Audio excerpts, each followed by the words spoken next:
जय हिंद दोस्तों, आप देख रहे हैं स्टडी विथ अनामिका मैम। आज मैं आपको सिविक्स के महत्वपूर्ण प्रश्न बताऊंगी जो आपकी परीक्षा के लिए बहुत ही महत्वपूर्ण है। क्लास 9th के लिए बहुत ही महत्वपूर्ण है। किस यूनानी शब्द से लोकतंत्र शब्द की उत्पत्ति हुई है? तो वो शब्द है डेमोक्रेसिया। डेमोक्रेसिया एक ग्रीक शब्द है जिसका अर्थ होता है क्या कहते हैं, जनता का शासन। चीन की संसद का क्या नाम है? राष्ट्रीय जनसंसद। आज़ादी के समय में जिम्बाब्वे का शासक कौन बना था? तो था Robert Mugabe. General Pervez Musharraf ने पाकिस्तान में फौजी तख्तापलट की अगुवाई कब की? अक्टूबर 1999 में। वर्ष 1930 में किस देश को आज़ादी मिली थी? तो मैक्सिको। वर्ष 1930 में किस देश को आज़ादी मिली थी? मैक्सिको।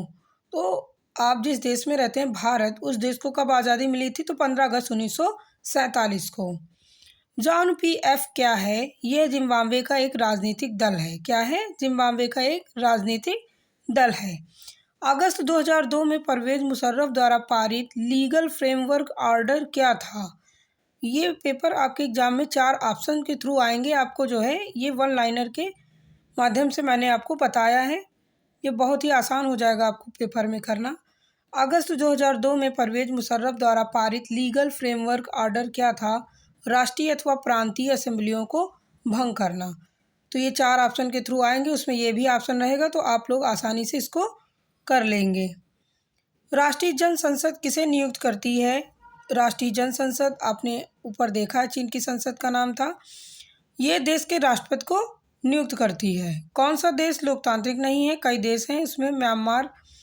हमारे देश का संविधान बनकर कब तैयार हुआ? 26 नवंबर 1949 को। कब बनकर तैयार हो गया था? 26 नवंबर 1949 को तैयार हो गया था। और जो है ये लागू कब हुआ? 26 जनवरी 1950 को।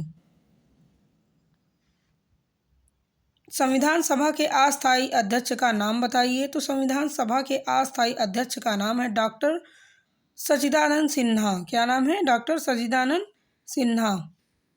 संविधान सभा के स्थायी अध्यक्ष थे डॉक्टर राजेंद्र प्रसाद। क्या नाम है इनका? डॉक्टर राजेंद्र प्रसाद, जो देश के प्रथम राष्ट्रपति थे। देश के प्रथम राष्ट्रपति कौन थे? डॉक्टर राजेंद्र प्रसाद। और उपराष्ट्रपति कौन थे?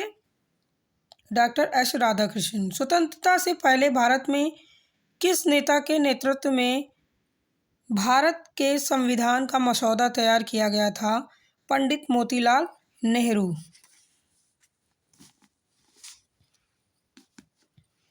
भारत में संविधान सभा के सदस्यों का चुनाव हुआ जुलाई 1946 में। यानी संविधान सभा कब गठित की गई थी?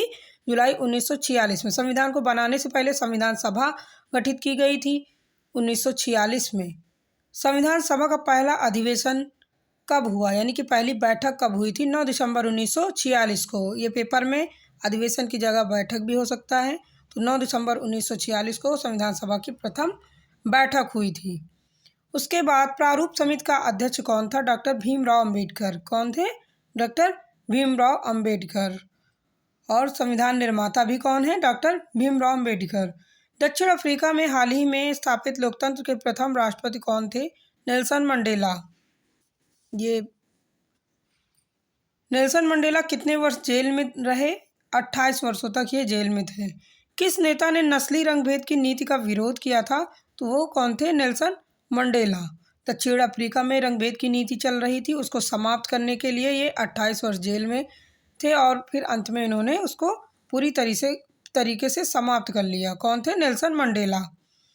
नस्ली रंगभेद नीति का मतलब काले और गोरे लोगों के बीच में भेदभाव। ईपीआईसी का क्या अर्थ है? यानी इपिक का क्या अर्थ है? चुनाव फोटो पहचान पत्र। 1971 के आम चुनाव में गरीबी हटाओ का नारा किस राजनीतिक दल ने दिया था? तो कौन सा राजनीतिक दल था? कांग्रेस पार्टी। 1971 के आम चुनाव में गरीबी हटाओ का नारा किस राजनीतिक दल ने दिया? कांग्रेस पार्टी ने दिया। और उस समय जो है देश का प्रधानमंत्री कौन था? तो श्रीमती इंदिरा गांधी। कौन थी? श्रीमती इंदिरा गांधी। उनके समय में जो है गरीबी हटाओ का नारा दिया गया। पेपर में आपसे यह भी पूछा जा सकता है कि कौन देश का प्रधानमंत्री उस समय था? तो आप बता सकते हैं कि श्रीमती इंदिरा गांधी थी। उनके समय में दिया गया है नारा। भारत में मताधिकार प्राप्त है सभी वयस्क स्त्री पुरुषों को। यानी जो 18 साल से ऊपर के व्यक्ति हैं, 18 साल के हो चुके हैं, उनको जो है क्या करना है? मताधिकार प्राप्त है, यानी वोट देने का अधिकार है पूरी तरीके से। चुनाव में उम्मीदवार कौन बन सकता है? 25 वर्ष की न्यूनतम आयु वाला कोई भी व्यक्ति चुनाव में उम्मीदवार बन सकता है, यानी चुनाव लड़ सकता है। वोटर लिस्ट का दूसरा नाम क्या है? तो उसका नाम है दूसरा मतदाता सूची। क्या नाम है? मतदाता सूची।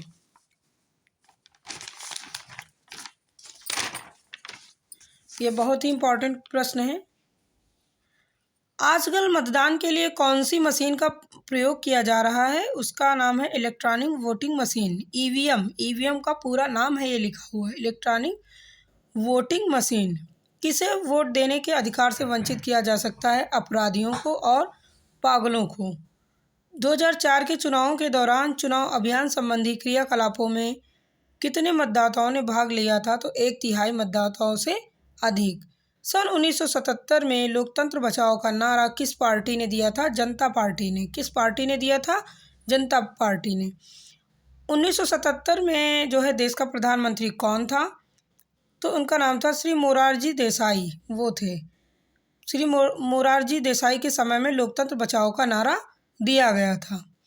चुनाव चिन्हों का आवंटन कौन करता है? चुनाव आयोग ही करता है, आपको पता ही है। प्रधानमंत्री की नियुक्ति कौन करता है? राष्ट्रपति करता है। भारतीय संसद के कितने सदन हैं? 2 सदन है। कौन कौन से? लोकसभा और राज्यसभा। भारत की सशस्त्र सेनाओं का सर्वोच्च कमांडर कौन होता है? राष्ट्रपति। यानी तीनों सेनाओं का सर्वोच्च सेनापति कौन होता है? राष्ट्रपति होता है। तीन सेनाएं कौन कौन सी हैं? थल सेना, जल सेना और वायुसेना। नागरिकों के मौलिक अधिकारों की रक्षा कौन करता है? सर्वोच्च न्यायालय। यानी किसी के मौलिक अधिकार का हनन हो रहा है तो वो सर्वोच्च न्यायालय में जा सकता है। देश का मुखिया कौन होता है? राष्ट्रपति होता है। धन से संबंधित मामलों को राज्यसभा में अधिकतम कितने दिनों तक रोक सकती है? तो राज्यसभा जो है 14 दिनों तक रोक सकती है। सरकार द्वारा बीपी मंडल की अध्यक्षता में द्वितीय पिछड़ा वर्ग आयोग का गठन कब किया गया था? तो वो 1979 में। भारत का सर्वोच्च न्यायालय कहाँ पर स्थित है? तो वो है दिल्ली में। भारत का प्रधानमंत्री किसके प्रति उत्तरदायी है? भारत का प्रधानमंत्री किसके प्रति उत्तरदायी होता है? तो वो लोकसभा के प्रति उत्तरदायी होता है। लोकसभा के सदस्य का कार्यकाल कितने वर्ष का होता है? 5 वर्ष का होता है। लोकसभा के अध्यक्ष का चुनाव किया जाता है कब?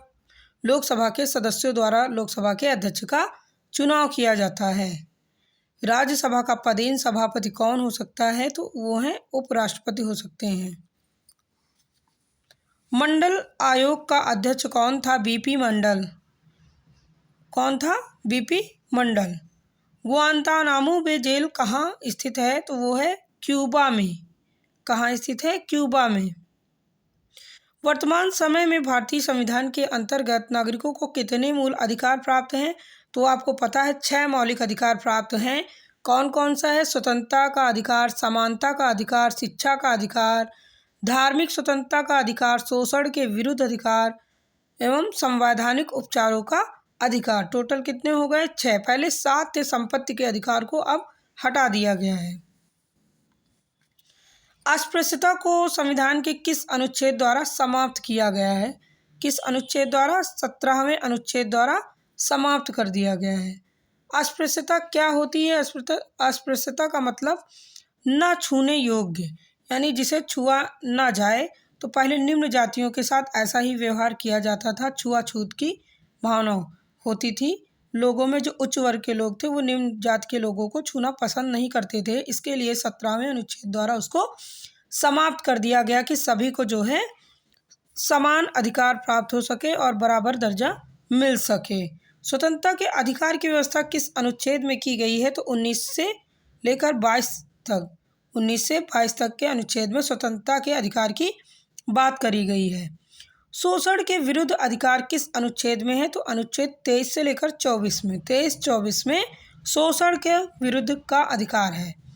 समानता का अधिकार किस अनुच्छेद में है? तो 14 से 18। समानता का अधिकार किस अनुच्छेद में है? 14 से 18 में है। धर्मनिरपेक्ष राज्य अधिकारों की व्यवस्था किस अनुच्छेद में है? तो 25 से 28। अब धर्मनिरपेक्ष क्या होता है जीवन के राजनीतिक, आर्थिक, सामाजिक और सांस्कृतिक पहलुओं से धर्म को अलग रखना। धर्म को विशुद्ध रूप से व्यक्तिगत मामला माना जाता है। धर्मनिरपेक्ष का मुख्य रूप से अर्थ होता है धर्म से अलग होना। तो वो किस में है, किस अनुच्छेद में है? 25 से 28 में। PIF का क्या अर्थ है? Public international litigation. तो दोस्तों आपको ये प्रश्न समझ आ गए होंगे। ये सिविक से इम्पॉर्टेंट प्रश्न है जो आपके लिए बहुत ही महत्वपूर्ण है। पेपर में इनमें से काफ़ी प्रश्न आपके पूछे जाएंगे। अगर आपको ये वीडियो अच्छा लगता है तो आप लोग इस वीडियो को लाइक करें, चैनल को सब्सक्राइब करें। Thank you for watching this video.